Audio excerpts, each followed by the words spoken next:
Hello ladies and gentlemen, my name is Andrew Stotts, I'm the Emperor of Stomaria, and today I want to ask the question, just how legitimate are micronational monarchies?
Now, for a lot of people, the answer to this question is pretty straightforward. They're not legitimate at all.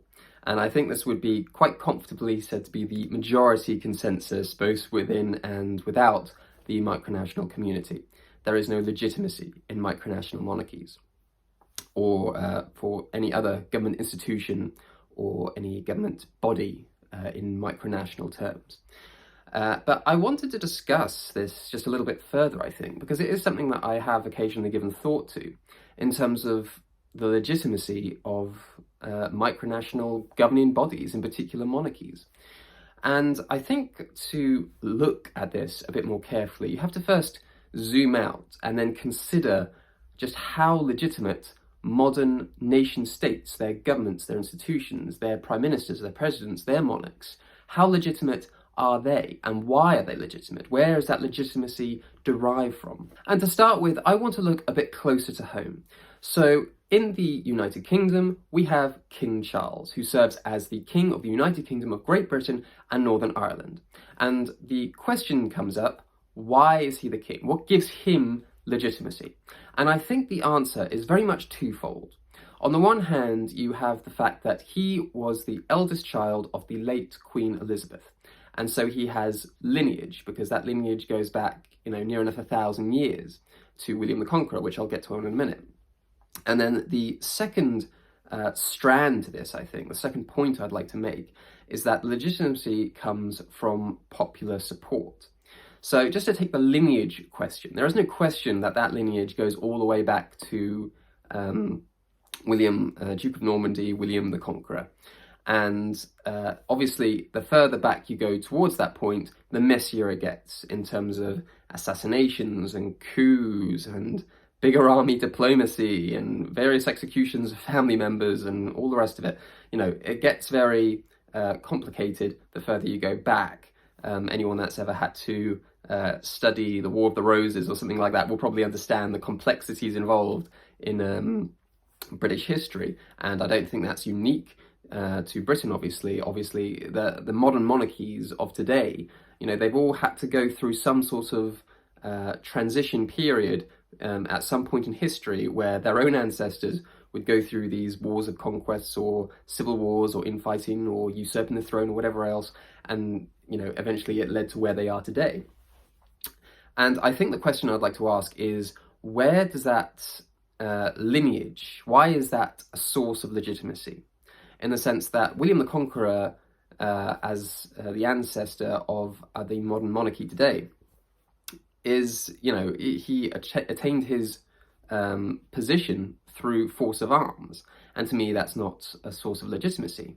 And if you want to go back even a bit further and think about this a bit more, in a bit more of a even further complicated way, why is William the Duke of Normandy? Because he has his own lineage that goes back to the creation of Normandy. But where was the first Duke of Normandy? Why is he legitimate? And that's because the Franks or the French, I can't quite remember the transition, they were fed up with Viking raiders and their northern border, northern France. They said, we're fed up with this, let's just give them a plot of land and be done with it. And so that's what they did. So, I mean, you could arguably trace the modern British monarchy not just to William the Conqueror, but to some unknown Viking raider, how many, 1,000+ years ago. And that's just very interesting to think about. Because all of the monarchies, obviously, over time, they're sort of intermarrying, and then there's connections as more family members sort of become part of that lineage and all the rest of it. But ultimately, it all stems back from that moment in history, which is why 1066 is quite an important date in British history. But it's just interesting to think about is where you draw the line, in the sense that where does that act of violent takeover, which is effectively all it is, or certainly was, why, just because it happened so many years ago, does that give modern monarchies legitimacy, in this case, the British monarchy? And so that's an interesting sort of question to ask and to think about. And it's certainly something that a lot of people, even in Britain, ask themselves from time to time. The British monarchy, certainly with the late Queen Elizabeth, was a very popular institution. There was never any real doubt about that.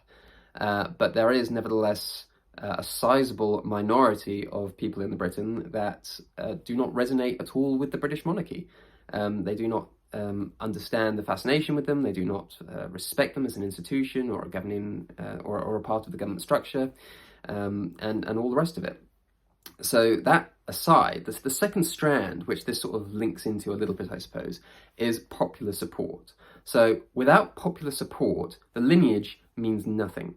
And I would like to give a slightly, it's not exactly recent, it's some 70 years ago, but in the what was once the Kingdom of Italy, after World War II, the Kingdom of Italy still very much existed, and they had a monarch. I forget the name now of the last King of Italy, but long and short of it is they had a referendum in Italy, and 54% of the electorate, or the people that turned out to vote at least, they voted to turn the Kingdom of Italy into a republic. They effectively deposed their monarch through the ballot box. And this is very interesting because the former King of Italy lost his titles and all the rest of it. He was, I believe, exiled, and I don't believe that until relatively recently, correct me if I'm wrong, if anyone knows definitively, but I believe the male ancestors, or the male descendants, of the last king of Italy until relatively recently were actually prohibited from actually entering Italy at all. Such was the opinion, I suppose, of either the governing body or the population at large, because they didn't want a king of Italy anymore. They wanted to become a republic, which is why it is the Republic of Italy nowadays. And that kind of popular support just disappearing, that's not out of the question for any modern monarchy, constitutional or otherwise, in the modern era. If there was some scandal or there was some irreparable damage that affected King Charles or the wider royal family, for instance, and popular opinion just instantly switched, just like that, to, say, 95% of the population. They just didn't want anything to do with the British monarchy or the royal family or anything like that. They had decided, you know what, we're going to go down the Republican route. It doesn't matter how much lineage you have. If you lose popular support, then you lose legitimacy. And I think this second point is one I want to focus a bit more on in terms of micronational terms, because when it comes to lineage, there's very few micronations that can claim to have genuine lineage. I mean, you might get someone passing on to their brother or their a relative or something within the span of a few years of that micronation existing, but in the sense that there's a lineage, like as a family history of generations of micronationalists, in the modern sense, that isn't really a thing. I can think of maybe one or two examples where that might be the case, where there's been an orderly handover or transfer of power over the course of not months or even years, but decades, and that's something to pay attention to. But I think the legitimacy of micronational monarchies and micronational government bodies as a whole, I think, is derived almost exclusively from the popular support that they have. And I use popular support in the loosest possible term, because obviously micronations are not particularly popular or well-known in the great scheme of things. But I think what I'm getting at is that the legitimacy of a micronational king or a prince or an emperor or a president or a prime minister or whatever else, they are legitimate because other people recognize that position. They recognize them as the head, the leader, the ruler of that micronation. And I think then you have to ask the question, well, that might be legitimate for them, but in the wider in the wider world, in the grand scheme of things, they are still illegitimate. And then you have to ask the question, well, where's the line drawn for that? So you have 5 people that recognize a particular individual as the king of a particular micronation. Most people outside of that would, with some justification, say that that is not legitimate. But what if it was 50 people? Well, yeah, still not legitimate. 500, still not legitimate. 5,000, still not legitimate. What if it was 500,000? What if it was 5 million? What if it was 50 million? Now, these are obviously, pie in the sky figures for a lot of micronations out there, but you can't always rule this out entirely. And what I suppose I'm getting at is, where do you draw the line? At what point does someone's position become legitimate in the eyes of the wider world?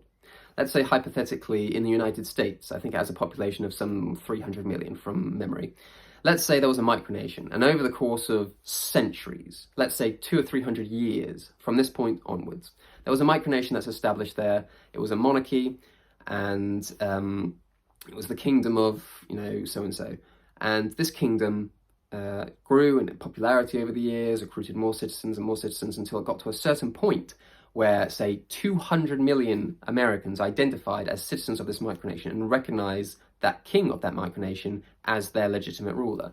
At what point do they become an illegitimate entity into a legitimate entity? At what point does a micronation cease to become a micronation and become something more than that? And again, this is just I don't have the answer in case anyone's wondering. I think it's just an interesting conversation and topic to discuss. And I'd be interested in hearing other people's opinions on this, because as I say, it's just something to think about. Where is legitimacy derived from? Is it lineage and popular opinion or popular support? And if that is the case, how popular does it need to be to become recognized as legitimate? Does everyone in the world need to recognize it as legitimate? Do a sizable population count of the world have to consider it to be legitimate? Is it just a case of it being legitimate to those involved? If there's 5,000 people on an island somewhere and they recognize someone as the ruler of that island, it doesn't matter if anyone outside of that island doesn't recognize that legitimacy. As far as everyone on the island is concerned, that is legitimate, and they will operate and survive and prosper potentially as an illegitimate entity from the outside world, but perfectly legitimate as far as they're concerned. And again, it's just an interesting conversation to have, I think. And I don't really have much more than that to put out there. I just really wanted to start that conversation because I think it's an interesting conversation to have. And I will be keeping an eye on the commentary if there is any as to other people's opinions on this, because I'd be interested in having that conversation. But if you wanted to become a part of the Stomarian Empire, the Stomarian community, to give us that much more legitimacy in the eyes of the world, then please feel free to do so through our Patreon campaign, where you can become a citizen, the link of which I shall leave in the description below as always. You can also find the details of the other micronations that form the part of the Empire of Stomaria or are otherwise affiliated to it in the description below as well. But otherwise, if you did enjoy this video, then please feel free to give it a like, subscribe to our YouTube channel, and we'll catch you in the next one.